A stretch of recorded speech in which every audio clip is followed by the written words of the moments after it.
Zanies. Come see the first self-actualization comedian. But see, that's actually what all comedians are doing. You should watch this documentary on Sam Kinison. It's incredible. Daniel, if you get the chance, go watch that Sam Kinison documentary about his life. It's unbelievable. It's unbelievable. That's what to me is most upsetting is that America used to be objective. Now it's all subjective. Because in the 80s, it was like the peak of material and aesthetic, you know, prime. It was the best. And so people overdid it in the 80s with drugs, cocaine, etc., and they destroyed their lives. Like Richard Pryor, who set himself on fire. But that's why I say the Sam Kinison documentary is very funny. Richard Pryor is also self deprecating, but this is the connection between mysticism and comedy. Comedians are mystics in a way, actors, hypnotizers, because when you go on stage for 5 minutes to an hour, you have to essentially hypnotize the audience and make them laugh and laugh and laugh and laugh and then deeply relax, relax, relax, relax, relax. That's what you're doing.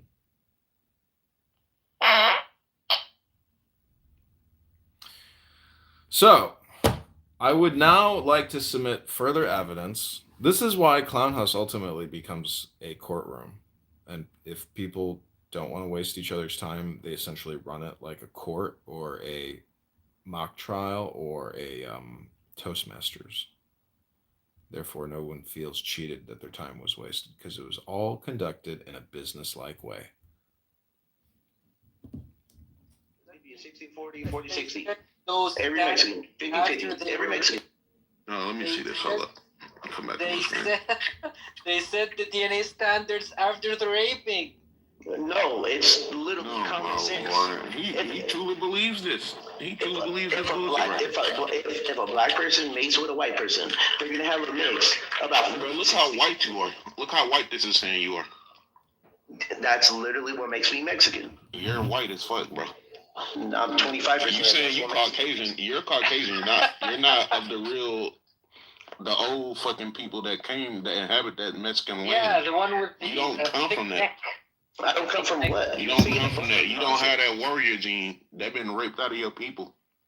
You're white. You're just a white guy. You're a Caucasian, dude. Like, what the fuck? I'm only 25-30% white. You're Caucasian, bro. You're Caucasian. They. Okay, if I'm 30% white, and which is from Spain, and my other 30% is from Mexico, and then the rest of my percentage is in Africa and in Middle East. Oh, Lord. You're Caucasian, dude. You're Caucasian. But I'm waiting for you to give me an example of how I'm white. If you can say how I'm white, I'll be like, okay, I'm white. No, Brazilian, it's all made up. My people's not Brazilian. Why would I be Brazilian? That doesn't make sense. Yeah. Then it's saying Canadian and fucking United States like 3%. Like what? What the fuck? Like what? What is it? You confused? You don't know what you can't read? Get out of here. This is all bullshit. This is all bullshit right here. Oh, so you don't even believe it now? Your people You're just a mix of. is not real, bro. I have DNA results I just posted that proves that my people are real. You're not a real person. You're Caucasian, bro. I don't see how. Like, why are you getting so angry? Like, it's just the truth.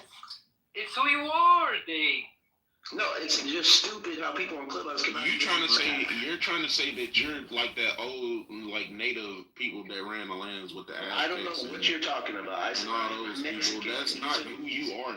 You're not those people. You said Mexicans don't exist. They don't. They don't. The definition of a Mexican was the birth of natives that were raped by white people. That's a fact. I don't know who this doctor is. He's exactly those people. Me is what we learn. Like you go to medical school and you become intelligent because you memorize things. But that's not wisdom, because wisdom to me is truths that you can't learn unless you get it from within. And that's what wisdom is to me. Yes. Oh, look, I see CJ has the exact same profile pic as you. Interesting. Oh. I've never seen that happen before. Okay. Um, yeah. Do you know each other? I do know CJ. She's amazing, and I just clicked on her picture, and her picture is not dirty either. Okay, I don't know. Oh, it's a Clubhouse thing. Okay, yeah, that's interesting. So yes, in terms of intelligence and intellect, I see intellect as something just the way you said, but then there's another thing that's vast intelligence that is consciousness itself, of which we're all a part. And we have access to this vast intelligence through our bodies, which are these vessels, not just to be in the here and now of our physical environments and our physical abilities, but that we are a conduit for information to flow through us from this vast intelligence. So I believe that's part of wisdom as well, is making room for that to come through. And sometimes it's simply a matter of us letting go of the ways we're blocking that flow of information. For instance, when we are tense and we're trying really hard to figure something out up in our intellect, in our headspace, because we think that's all there is my singular ability to figure something out that might be really challenging.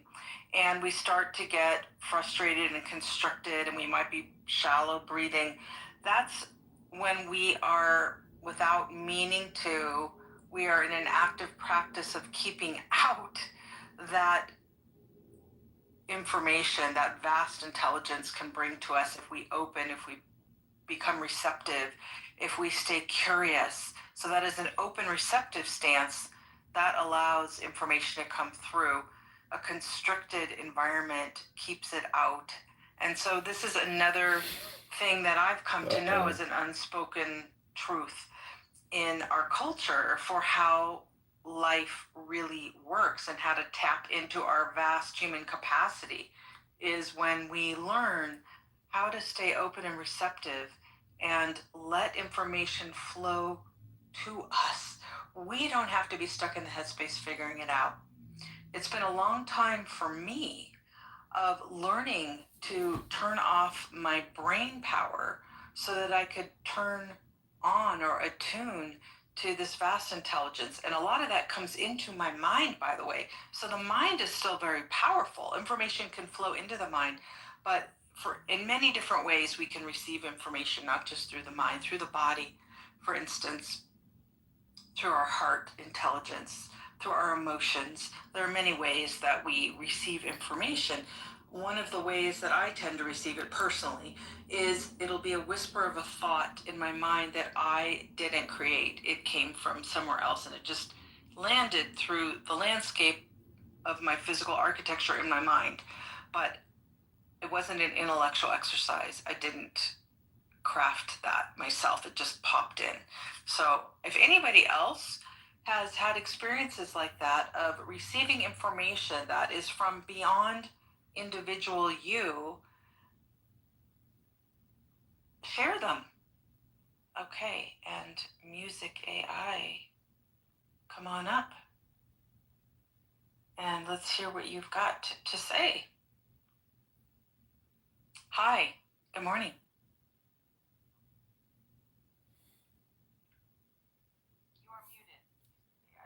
Hey, Okay.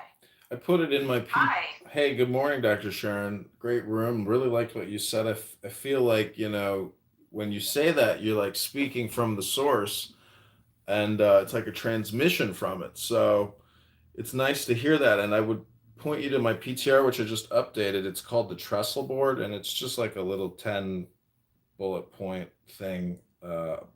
All the power that ever was or will be is here now. So it's just like a little a little meditation to read. Thank you. I love that. Where do I call you Music AI or something else? You can call me Music. Music? Okay. Where are you tuning in from today, Music? I'm tuning in from Chicago, Illinois. Chicago. Okay. Okay. Well, it's wonderful to have you here. And I think maybe, I'm not sure, but from your little pink icon, that maybe you're not a member of this house. If that's true, then please go ahead and join. I'm on every Saturday starting at 8:30 a.m. Pacific Standard Time, so I think that would be 10:30 for you, if I'm not mistaken. Maybe it's 11:30. You're in Central Yeah. time zone, right? Yeah, 2 hours Yeah, ahead of so you. 10:30. Yeah, so I'm on for up to 2 hours every Saturday morning. So I'm glad to have you here, and thank you for inviting the listening to your recording. Love it. Do you have any other question, actually, that you'd like live coaching about? How do you view coaching as a business? And how do you view it from a perspective of communication? Like, what in the coaching business, like, do you spend time coaching people on communication, or is it all communication? I don't spend much time coaching anymore. Well, on a one-on-one basis, but I use that term is so diluted, isn't it? It means many different things to many people. So it was a simple way to sort of get people to understand that this is a Q&A in my room, because a lot of rooms don't run that way on Clubhouse. But this is really this space here, and this is my focus in my work, whether I'm doing public speaking, hosting a talk show, or writing.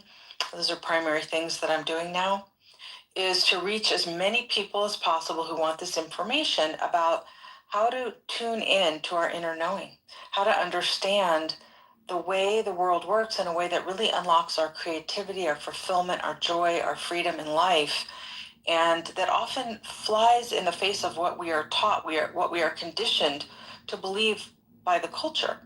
And there's a big conversation going on where a lot of the concepts I talk about here are out in the open, and many people are talking about them, from Oprah Winfrey to Eckhart Tolle to Byron Katie. Many people, many voices, slightly different terms, talking about the same kinds of things that I do. And I think these are all beautiful voices to have out there. It's a matter of who calls out to you and aligns with what feels resonant from within.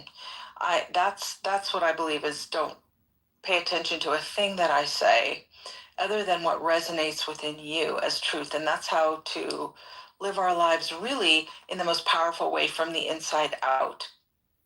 So I don't know. I think that's more guidance than coaching in the vernacular, but the words aren't important. It's more that this is a Q&A. I'm here for you.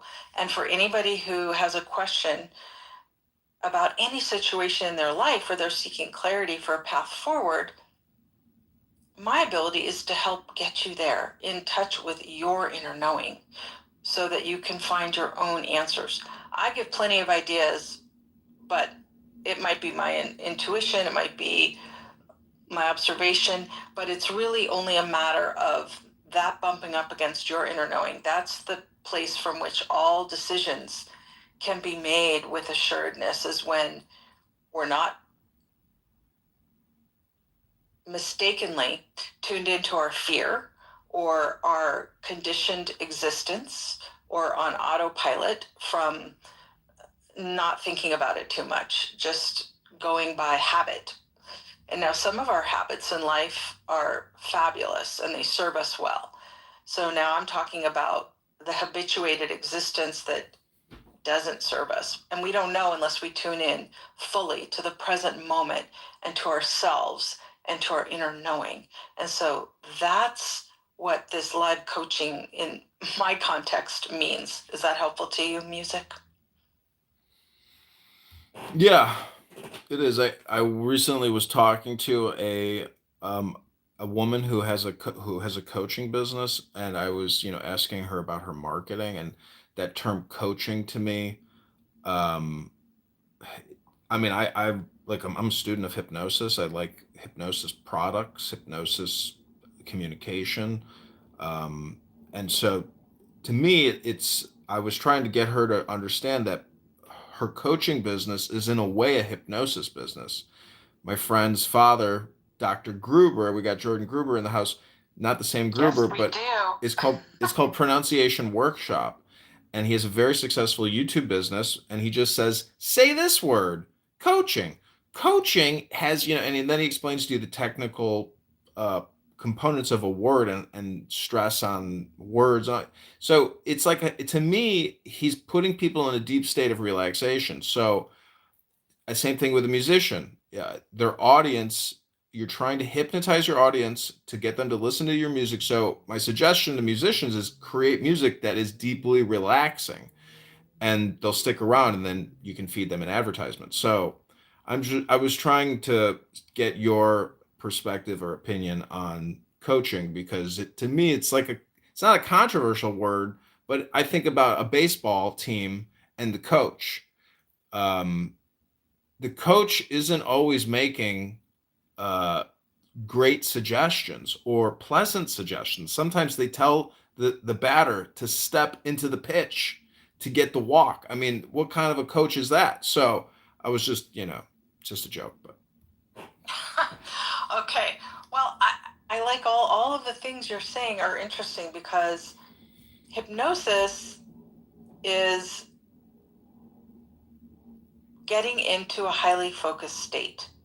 That's the basis of hypnosis. When anybody gets into a highly focused state and they have a suggestible personality, then they can be programmed in a way, or information can be accessed, whatever the point of the hypnosis is.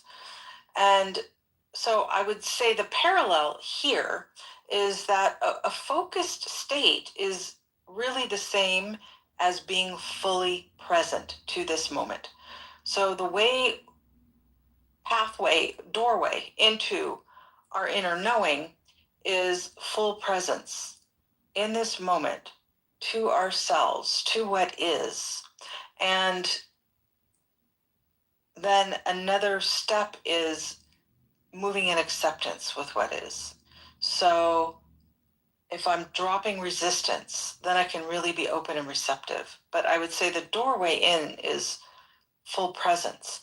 And so it's similar to me in that the doorway in for hypnosis, it isn't magic like people think. It is pure presence. It's being focused. And a talented hypnotherapist helps bring somebody into that focused state. We all have the ability, though, to be for ourselves someone who lets the to-do list fall away, drops out of our intellect, trying to figure things out, and getting ourselves into a focused state.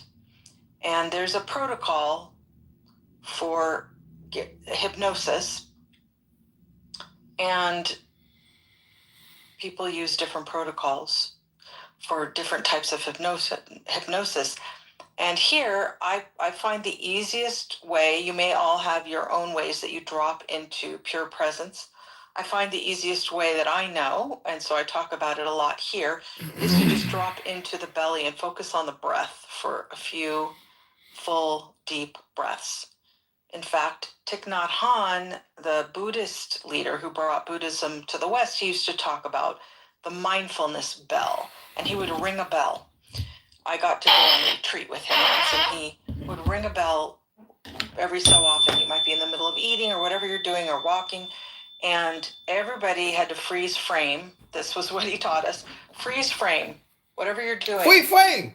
Your fork stays in your hand. It doesn't come up to your mouth. You stop mid-stride, and you focus on your breath for 3 full deep breaths. And that was the mindfulness bell, to bring you into the present moment. So I find it a very quick and effective way of bringing us into that focused state. So that might be a tangent from what you were talking about music in terms of having a coaching business. But it may be that people are drawn to these different methods that people are using in their different businesses to bring people into a focused state. It's a relief, I think, to many people who, in our somewhat ADD infused multitasking culture, going back and forth looking at the phone all day long and being in the middle of a conversation or a work day. We now have a state of being in our culture that drives us by virtue of how tech tools have come up and just where we are right now in humanity, that we have a lot of divided attention. So it can feel incredibly soothing to our systems to give a reboot and come back into pure presence. Let everything else fall away, that multitasking, because I have so much I have to do and I'm tracking everything at once. And